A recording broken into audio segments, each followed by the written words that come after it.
자, 설교 제목 한번 해봅니다. 가장 위대한 유산을 물려줍시다. 가장 위대한 유산을 물려줍시다. 한번 더 해봅니다. 가장 위대한 유산을 물려줍시다.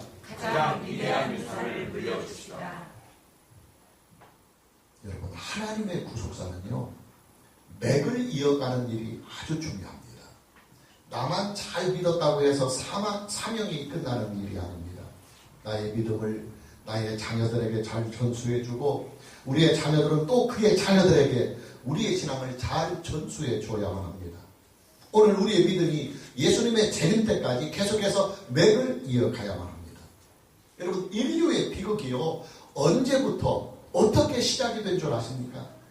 창조주 하나님께 대한 신앙의 맥이 끊어지는 그 시점에서부터 인류의 비극이 시작이 됩니다. 인류의 첫 조상인 아담은요, 자기 생명이 하나님께로부터 나왔다는 사실을 너무도 분명하게 잘 알고 있었습니다. 아담은요, 그에게 생명이 주어지자마자 맨 처음으로 그에게 생명을 주신 하나님을 보았습니다. 아담은 자기 앞에 계신 하나님이 자기를 만드신 창조자라고 하는 사실을 너무나 잘 알고 있었습니다. 아담이라고 하는 이 이름도요, 그를 창조하신 하나님께서 직접 아담에게 지어주신 이름입니다. 그러나 아담은 그의 아들에게 신앙을 제대로 물려주지 못했습니다. 그 결과 아담의 첫 아들인 가인은 인류 최초의 살인자가 되고 맙니다. 그것도 친동생을 죽이는 살인을 말입니다. 하나님께 대한 신앙이 없으니까 그저 타락한 본성대로만 살게 되는 것입니다. 홍수 심판 후에도 아담의 전철은 계속 반복이 됩니다. 노아의 아들 중에서 함이라고 하는 이 아들은요, 신앙을 잃어버리게 됩니다. 그리고 함의 아들 가나안의 시대가 되자 가나안의 후손들은 하나님을 완전히 잃어버리게 됩니다. 솔로몬의 시대에 와서도 같은 일들이 반복이 됩니다. 이제 이스라엘의 그 통일 왕국이 솔로몬의 아들의 때가 되어서 남과 북으로 분열이 됩니다. 그리고 북쪽에 있는 북왕국 이스라엘은 하나님과는 완전히 담을 쌓는 나라가 되고 맙니다. 그리고 결국에는 지구상에서 그 나라가 사라지게 됩니다. 이뿐만이 아니에요. 신약시대에 와서도 똑같은 일들이 반복이 됩니다. 예루살렘으로부터 시작된 하나님의 복음이, 그리스도의 복음이 소아시아 지역과 유럽 전역에 퍼지면서 기독교는 큰 붕괴 시대를 맞이합니다. 유럽에 전파된 그리스도의 복음은 유럽의 전 지역에 퍼지면서 기독교 신앙이 그들의 문화가 되고 기독교 신앙이 그들의 삶이 되는 위대한 기적을 낳게 됩니다. 여러분, 유럽에 있는 나라들의 국기들을 자세히 보십시오. 거의 대부분의 나라들이요, 그들의 국기에 십자가가 다 새겨져 있습니다. 그만큼 유럽과 기독교는 거의 하나가 되어 있는 것입니다. 그러나 여러분, 지금의 유럽을 보십시오. 유럽의 교회들은요, 지금 거의 명분만 거의 이어져 가고 있습니다.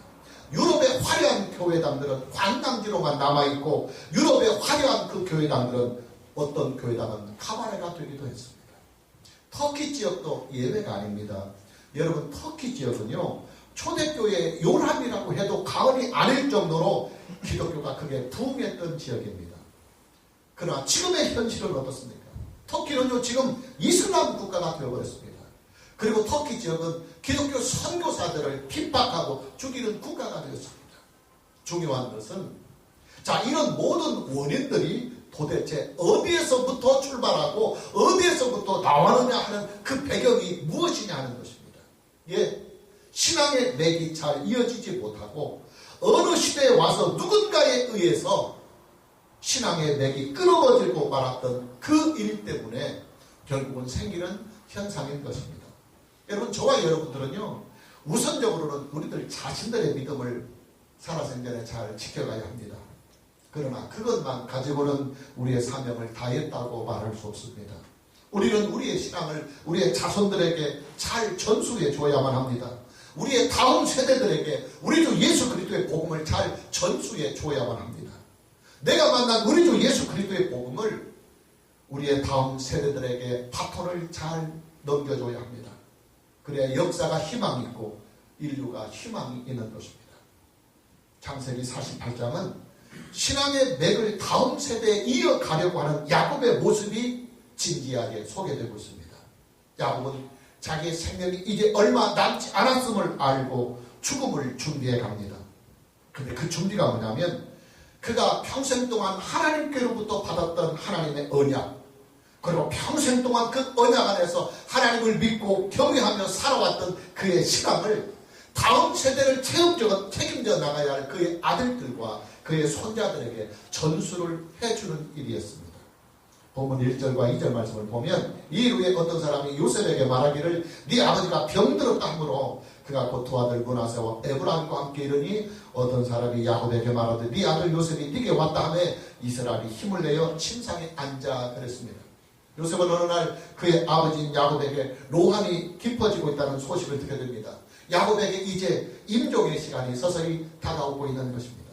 자, 이 소식을 전해들은 요셉은 그의 두 아들인 므낫세와 에브라임을 대동하고 야곱을 방문합니다. 물론 요셉이 야곱을 방문한 1차의 목적은 아버지의 병문안을 위한 일입니다. 그러나 요셉에게는 그보다 더 중요한 또한 또 다른 이유가 숨겨져 있습니다. 아버지가 돌아가시기 전에 그의 사랑하는 두 아들들을 하나님의 언약에 참여시키고자 하는 신앙적인 이유가 있었던 것입니다. 그래서 두 아들을 대동하고 아버지가 죽기 전에 야곱을 찾아가는 것입니다. 죽음을 눈앞에 두고 있는 야곱의 입장도 마찬가지입니다. 야곱은요, 지금 언제 죽을지 모르는 그런 급박한 상황에서 자기를 찾아온 요셉과 요셉의 두 아들들, 즉 자기의 손자들을 단순히 병문안을 받는 정도로만 이 만남을 허비할 수가 없었습니다. 야곱은 이 귀한 만남의 시간을 그의 아들인 요셉과 그의 손자들에게 그가 평생을 믿음으로 살아왔던 그의 신앙을 전수해주고 그들에게 여호와의 이름으로 축복을 해주는 기회로 삼고 있는 것입니다. 과연 야곱은 그의 아들과 그의 손자들에게 무엇을 유산으로 남기려 하고 있는 것일까요? 먼저 야곱은요, 그가 평생 동안 하나님을 만나고 하나님을 체험했던 그 체험의 신앙, 그 체험의 신앙을 그의 후손들에게 소중한 유산으로 물려주고 있습니다. 본문 3절 말씀을 보면 요셉에게 이르되 이전에 가나안 땅 루스에서 전능하신 하나님이 내게 나타나사 복을 주시고 그랬습니다. 여러분, 야곱은요, 하나님을 만난 체험이 그 누구보다도 강렬했고 아주 분명했던 사람입니다. 그런 아버지를 따라 하란으로 향하던 도중에 루스라고 하는 이 땅에서 하나님을 만난 체험이 있습니다. 비록 꿈이었지만 너무나도 생생하게 그는 하나님을 만났습니다. 하늘과 땅이 바뀌는 사닥다리에서 천사들이 오르락내리락 하며 하늘에 계신 하나님께서 야곱에게 나타나셔서 그에게 말씀을 주시고 그에게 하나님의 언약을 주셨습니다. 그런 이 체험이 너무나 분명하고 강렬해서 그가 하나님을 만났던 바로 그 자리를 아예 이름을 베델이라고 지었습니다. 하나님이 계시는 집이고 하나님이 계시는 전이다, 그런 뜻입니다. 야곱의 신앙적인 체험은 이것이 전부가 아닙니다. 그는 라반의 집에서 가축을 돌보며 살다가 상식적으로는 도저히 이해할 수 없는 기적적인 축복을 체험하기도 합니다. 과학적으로나 경험적으로 도저히 설명이 되지 않는 기적적인 방법으로 하나님은 라반의 가축을 전부 다 야곱에게 주셨습니다. 그러나 뭐니 해도 야곱의 신앙적인 체험의 클라이막스는 야복 나루에서의 기도의 체험입니다. 그의 형 에서와의 만남을 눈앞에 두고 밤을 새워가며 하나님의 사자와 씨름을 하던 바로 그 신앙적인 체험이었습니다. 야곱은 이 체험을 통해서 이스라엘이라고 하는 새로운 이름을 하나님께로부터 부여받게 됩니다. 그리고 그는 이 생생한 체험의 신앙으로 하나님께 대한 신앙을 평생 동안 두텁게 가질 수가 있었던 것입니다. 여러분, 우리가 하나님을 체험한다고 하는 이 일은요, 하나님을 우리의 뼛속 깊이 느꼈다고 하는 말입니다. 그 어떤 역경이나 시련 속에서도 결코 부인할 수 없는 강한 믿음이 체험이 되었다고 하는 사실입니다. 우리가 보통 트라우마라는 말을 씁니다. 어떤 정신적인 큰 충격을 받았을 때 오랫동안을 그 큰 충격에서 벗어나지 못하는 정신적인 질환을 말합니다. 한 번의 정신적인 큰 충격, 이 체험이 평생을 그 충격 속에서 갇혀버리게 만드는 것이 체험이나 경험이 가지고 있는 특별한 속성입니다. 여러분, 신앙이 체험이 되잖아요. 체험이 된 이 신앙은요, 우리의 마음을 평생 동안 그 체험의 신앙에 단단하게 묶어두는 강력한 힘을 발휘합니다. 사도 바울은요, 부활하신 예수님을 만난 이 한 번의 체험으로 평생을 복음을 위해서 살았습니다. 사도 바울이 체험한 예수 그리스도는 그 엄청난 핍박과 환난을 다 넉넉히 이겨낼 수 있는 평생의 가장 강력한 무기가 됐습니다. 이뿐만이 아니에요. 사도 바울이 부활하신 예수님을 만난 이 체험은요, 십자가에 못 박혀 죽으신 바로 그 예수가 우리를 구원하시는 그리스도요, 우리를 구원하러 오신 하나님의 아들이라고 하는 사실을 목숨을 내걸고 증언할 수 있는 위대한 능력이 되었습니다. 여러분 그렇잖아요. 나사렛 예수가 십자가에 못 박혀 죽어서 무덤에 묻히는 것을 다 봤어요. 분명히 알아요. 그런데 그렇게 죽어서 무덤에 들어간 나사렛 예수가 떡하니 부활하고 부활해서 자신 앞에 전능하신 하나님의 아들로 나타났을 때 더 이상 무슨 증거가, 새로운 증거가 필요하겠습니까? 야곱은 체험이 분명한 사람입니다. 그것도 잠깐 스치고 지나가는 희미한 체험이 아니라 아주 강렬한 체험들이 야곱의 인생에는 있었습니다. 야곱은 이제 그가 평생을 살아오면서 만나고 체험했던 하나님께 대한 그 생생한 체험의 신앙을 그의 사랑하는 아들과 그의 사랑하는 손자들에게 가장 위대한 영적인 유산으로 남겨주고 있는 것입니다. 오늘 저와 여러분 모두에게도 우리가 평생을 통해서 만나고 평생을 통해서 체험했던 그 하나님께 대한 우리의 신앙을 우리의 자녀들과 우리의 후손들에게 위대한 유산으로 물려줄 수 있는 이 은혜가 있기를 주님의 이름으로 축복합니다. 야곱이 체험한 하나님은 전능하신 하나님이었습니다. 복음 3절 말씀을 다시 보면 요셉에게 이르되 이전에 가나안 땅 루스에서 전능하신 하나님이 내게 나타나 복을 주시며 그랬습니다. 야곱은 잠시 그가 살아온 인생을 죽기 전에 회고하고 있습니다. 혈연 단신으로 아버지의 집을 떠난 그 후로부터 외삼촌의 집인 라반의 그 집에서 살았던 20년간의 그 힘들었던 세월들과 그리고 라반에 대한 두려움을 가지고 몰래 도망을 쳤던 그 일을 다시 회상하고 있습니다. 그의 형 에서와의 상복을 눈앞에 두고 그가 받아야 했던 그 엄청난 두려움과 공포도 다시 회상해보고 있습니다. 그리고 세겜에게 있었던 그 엄청난 끔찍한 사건과 그로 인한 두려움도 그는 다시 한번 회고해보고 있습니다. 그리고 그는 마침내 그가 평생을 살아왔던 인생에 대하여 한 가지 결론을 딱 내립니다. 그 결론이 뭐냐면 전능하신 하나님이 나를 지켜주셨다. 전능하신 하나님이 나와 함께 하셨다.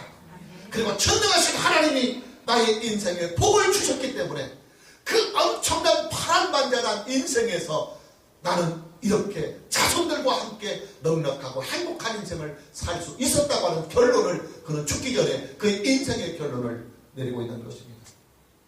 맨 몸뚱아리 하나로 객지에 나와서 그 숱한 고난과 환난과 절대절명의 위기를 만났던 그의 인생이 어떻게 오늘날까지 이렇게 잘 포존이 될 수 있었느냐?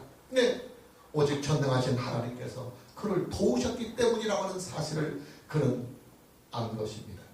그리고 그는 사랑하는 아들에게 자기 인생을 지금까지 지켜주시며 그리고 함께 하셨던 그 전능하신 하나님을 신앙으로 물려주고 있는 것입니다.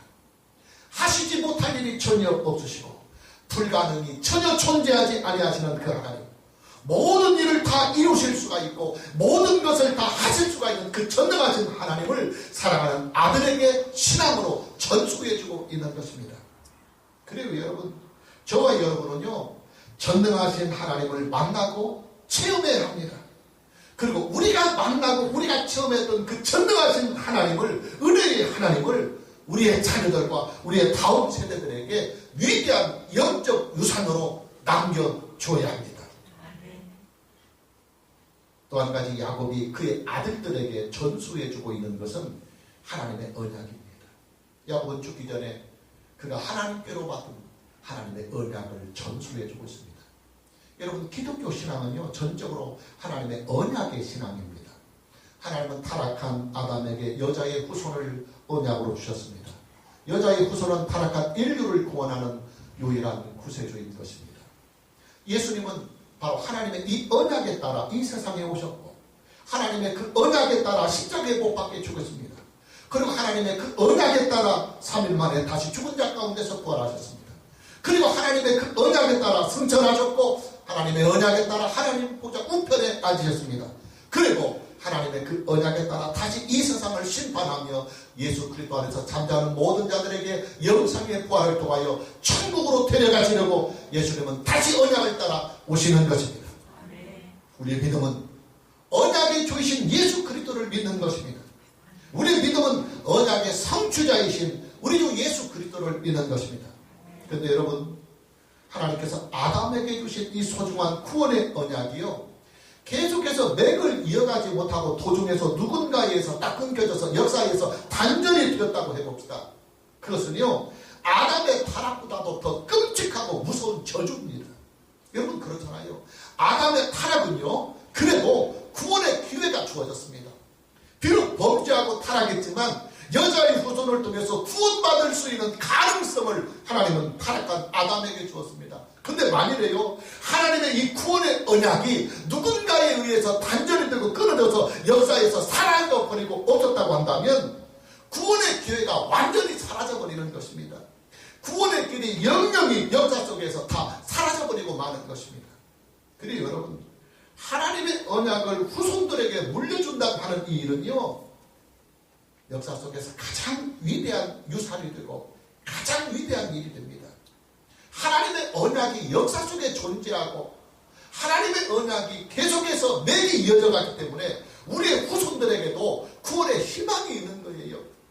하나님의 언약이 있기 때문에 우리의 자녀들과 우리의 다음 세대들에게도 부활의 신앙과 천국의 신앙이 주어질 수 있는 거예요.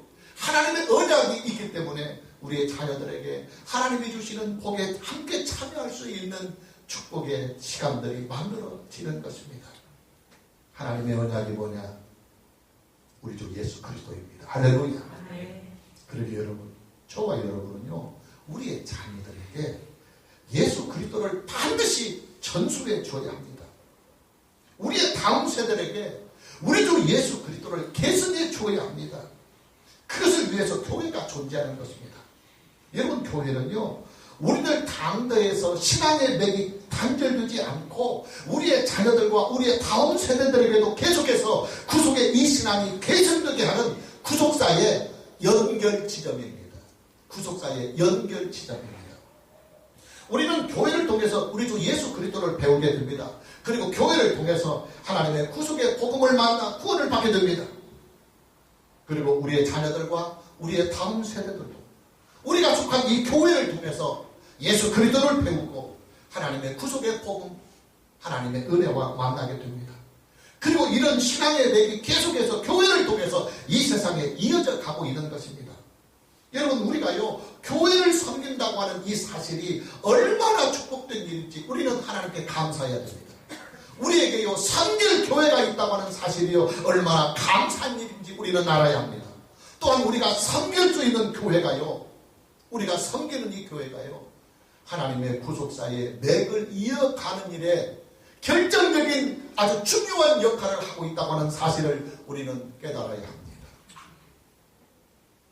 지금 우리가 섬기는 우리 전도시편교회가 우리의 당대에서 끝나서는 안 됩니다.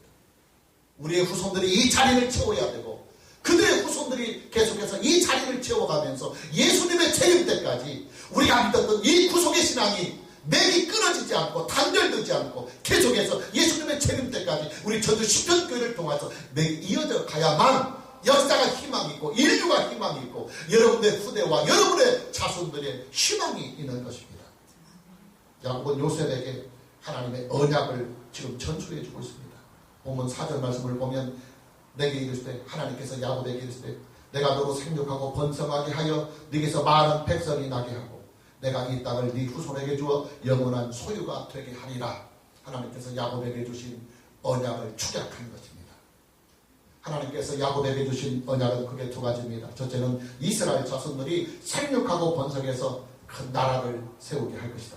둘째는 그 나라를 어디에서 세우느냐면 가나안 땅에서 세우게 할 것이라고 하는 약속입니다. 자, 지금 야곱의 가족들은 고작 70여 명에 불과합니다. 그리고 지금 그들 모두는 가나안 땅을 떠나서 애굽에 이주를 한 상태입니다.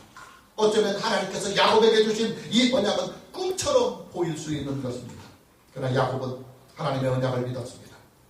그리고 그 믿음과 그 소망을 가지고 그의 아들인 요셉에게 그 언약을 물려주고 있습니다. 비록 이 언약이 내 시대에 다 성취되지는 않았지만 하나님은 언젠가는 우리의 자손들에게, 우리의 후손들에게 이 언약이 성취도록 역사해 주실 것이다. 그러니 너는 이 언약을 받아라. 그 언약을 사랑하는 아들에게 물려주고 있는 것입니다.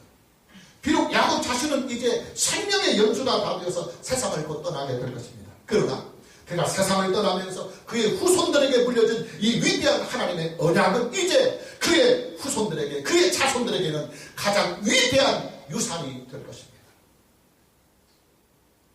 그의 아버지께로부터 물려받은 하나님의 위대한 이 언약이 그의 후손들을 든든히 그리고 넉넉히 지켜주시기 때문입니다. 그리고 하나님의 이 언약이 야곱의 자손들을 넉넉히 세워 가실 것이기 때문입니다. 여러분, 저와 여러분이요, 우리의 자녀들과 우리의 후손들에게 물려줄 수 있는 가장 위대한 영적인 유산이 뭐냐면 하나님의 언약입니다. 하나님의 언약. 하나님의 구원의 언약을 우리는 자식들에게 물려줘야 합니다. 우리의 후손들에게 하나님의 구원의 언약에 주신 우리 주 예수 그리스도를 반드시 계승해주고 죽어야 합니다. 오늘 저와 여러분 모두에게요, 하나님의 구원의 언약이신 우리 주 예수 그리스도를 우리의 자손들과 우리의 다음 세대에 반드시 잘 계승해주는 은혜가 있기를 주님의 이름으로 축복합니다. 왜냐하면 우리가 가장 이 땅에서 사랑하는 사람들이 누굽니까? 사실 우리의 자식들 아닙니까? 우리는 어쩌면요, 우리들 자신들보다도 사실은 우리들 자식들을 더 사랑하는 사람들입니다. 자식을 위해서라면 우리가 못할 수 없는 사람들이에요. 그런데 그 자식에게 가장 축복된 길이 뭐냐면 예수 믿게 하는 것입니다. 예수 믿어서 구원받게 하고 하나님의 은혜가 이 자식들에게 함께하는 일입니다. 그렇기 때문에 우리는 우리의 남은 인생 동안 철두철미하게 사명을 가지고 우리의 자식들에게 하나님의 구원의 언약이신 우리 주 예수 그리스도를 전수해주고 계승해줘야만 하는 것입니다. 야곱은 지금 하나님께로부터 받은 그 축복권을 가지고 그의 손자들을 축복해주고 있습니다. 중요한 것은 야곱이 그의 손자들에게 축복하고 있는 이 축복의 내용을 보면 하나님의 구속의 진리가 잘 드러나고 있다고 하는 사실입니다. 본문 5절과 6절을 봅니다. 내가 애굽으로 와서 네게 이르기를 애굽에서 네가 낳은 두 아들 에브라임과 므낫세는 내 것이라. 내 아들이라 그 말이요. 루벤과 시므온처럼 내 것이 될 것이라. 이들 후에 네 소생은 네 것 요셉이 될 것이며 그들의 유산은 그들의 형이 이름으로 함께 받으리라. 자, 여러분, 이게 지금 무슨 내용이냐 하면요, 야곱이요 죽기 전에 요셉이 낳은 두 아들인 므낫세와 에브라임을 양자로 삼겠다고 하는 내용입니다. 야곱은요 자기의 손자들 2명을 양자로 삼아서 그 손자들에게 아들에게 물려줄 그 유산을 물려주겠다고 하는 것입니다. 여러분, 요셉의 아들들은 원칙적으로는 야곱의 양자가 될 수 없어요. 그러면 족보가 이상해져 버립니다. 여러분 보십시오. 지금 야곱이 양자를 삼으려고 하는 므낫세와 에브라임은 요셉의 아들들입니다. 그러면 요셉은 누구냐면 야곱의 아들이에요. 그렇다면 여러분, 야곱이요 지금 그의 손자들인 므낫세와 에브라임을 양자로 삼아버리면요, 므낫세와 에브라임은 그의 아버지인 요셉과 학렬이 같아버려요.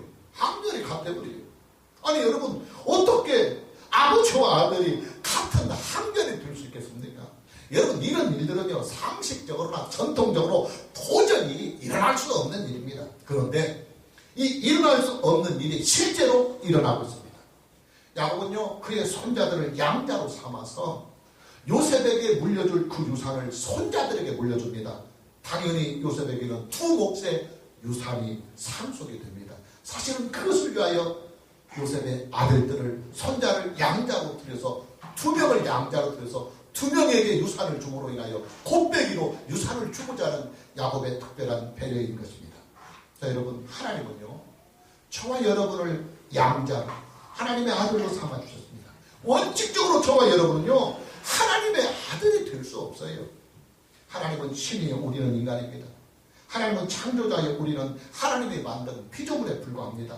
더군다나 우리는 하나님께 범죄한 타락한 죄인입니다. 타락하고 부패한 죄인입니다. 그러나 여러분, 우리가 하나님의 양자가 되고 아들, 딸이 된다고 하는 것은요, 상식에도 맞지 않고 전통에도 맞지 않고 윤리에도 맞지 않고 법적으로도 맞지 않아요.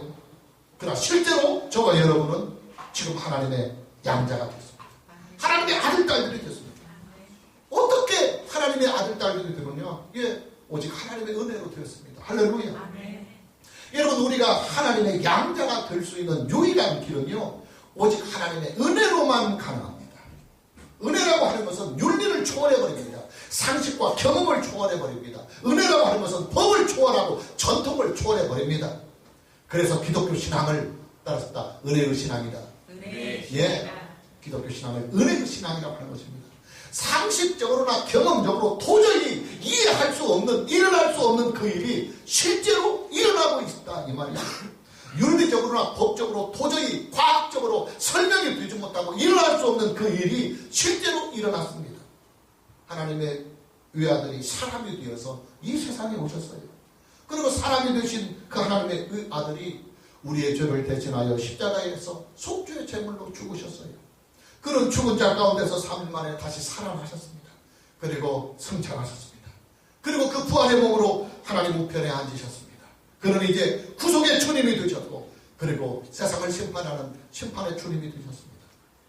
자, 여러분, 기독교 복음의 진수가 뭐냐면, 저는 여러분들에게 꼭 이것을 강조하고 싶어요. 기독교 복음, 구원의 진리의 핵심이 뭐냐면 예수님과의 연합입니다. 예수님과의 연합. 우리가 어떻게 하나님께 의롭다함을 얻고 하나님의 양자가 되고 구원함을 얻고, 우리가 어떻게 예수 그리스도의 그 부활에 참여하고 하나님 아버지가 계신 천국에 참여할 수 있느냐면 예수님과의 연합 때문에 그렇습니다. 예수님과 우리가 접붙임이 되고 예수님과 우리가 하나가 되는 일, 이것이 바로 기독교 복음의 진수요 핵심입니다. 그런데 여러분, 우리가 어떻게 예수님과 접붙임이 될 수 있겠습니까? 어떻게 예수님과 하나가 될 수 있겠습니까? 예수님은요, 하나님의 본체에 우리는 인간입니다. 예수님은 창조주 하나님의 본체에 우리는 피조물입니다. 예수님은 완전한 의인이요, 우리는 죄인입니다. 예수님은 영광의 주님이시고 우리는 어둠의 자식들입니다. 예수님과 우리는 결단코 연합이 될 수 없습니다. 결단코 예수님과 우리는 접붙임이 될 수 없습니다. 여러분, 식물들이요, 식물들을 접붙임을 할 때도 같은 종끼리 접붙임을 합니다. 요즘은 뭐 유전자 조작을 통해서 다른 종끼리도 식물에 관해서는 조금씩 접붙임이 시도되고 있지만, 아무리 그래도 같은 식물과에 속한 것들끼리 접붙임이 됩니다. 식물과 동물을 접붙임할 수는 없습니다. 여러분, 하나님과 인간이 어떻게 연합이 될 수 있겠습니까? 예수님과 우리가 어떻게 접붙임이 될 수 있겠습니까? 창조주와 피조물이 어떻게 동일선상에서 같은 학령에서 접붙임이 되고 연합이 가능하겠습니까? 여러분, 우리가 하나님의 자식이 되면요, 예수님과 우리가 한결에 같아버려요. 그렇잖아요. 예수님도 하나님의 아들이요, 우리가 예수 믿어서 하나님의 아들이 되면요, 예수님과 우리가 한결에 같아버려요. 여러분, 이것은요, 전통적으로, 윤리적으로, 상식적으로 결단코 일어날 수 없는 일입니다. 그런데 실제로 그 불가능한 일이 이루어지고 있습니다. 우리는 예수 그리스도를 믿음으로 말미암아 예수님과 연합이 되었습니다. 그리고 예수님과 함께 하나님의 자식이 이미 되었고 영원히 하나님의 자식으로 삽니다. 할렐루야. 어떻게 이런 일이 가능하느냐면 오직 하나님의 은혜로만 가능하다, 이 말이에요. 여러분, 은혜란 바로 이런 것입니다. 법적으로도 안 되고 윤리적으로 안 되고 상식적으로나 경험으로도 안 되고 이 세상에 존재하고 있는 그 어떤 방법으로도 전혀 할 수 없는 일, 전혀 불가능한 그 일을 하나님이 사랑으로 주시고 하나님께서 은혜로 주시면 그걸로 끝. 내가 은혜로 준다는데 법을 초월하고 전통을 초월하고 상식을 초월해서 내 것이니까 내 것 가지고 내 마음대로 내가 저를 사랑하고 내가 저를 이뻐해서 내가 주겠다는데 그걸로 끝이다, 그 말이에요. 이게 하나님의 은혜입니다. 야곱은 그의 손자들을 양자로 삼으면서 그리스도의 복음이 가지고 있는 양자의 이 원리를 지금 우리에게 가르쳐주고 있습니다. 상식적으로는 전혀 불가능한 일을 오직 은혜로만 양자로 삼아서 그의 기업을 손자들에게 아들이 받아야 할 그 기업을 물려주고 있는 것입니다. 그것도 곱빼기로 말입니다. 여러분, 이것이 바로 기독교의 복음입니다. 여러분, 기독교의 복음은요, 오직 하나님의 은혜의 복음입니다. 할렐루야. 그 어떤 것으로도 구원받을 수 없고, 그 어떤 것으로도 우리는 하나님의 자식이 될 수 없고, 그 어떤 것으로도 우리는 영생의 부활과 천국에 들어갈 수 있는 길이 전혀 없지만, 오직 하나님의 은혜 안에서, 오직 하나님의 은혜로만 이 모든 것들을 하나님이 우리에게 다 주셨습니다.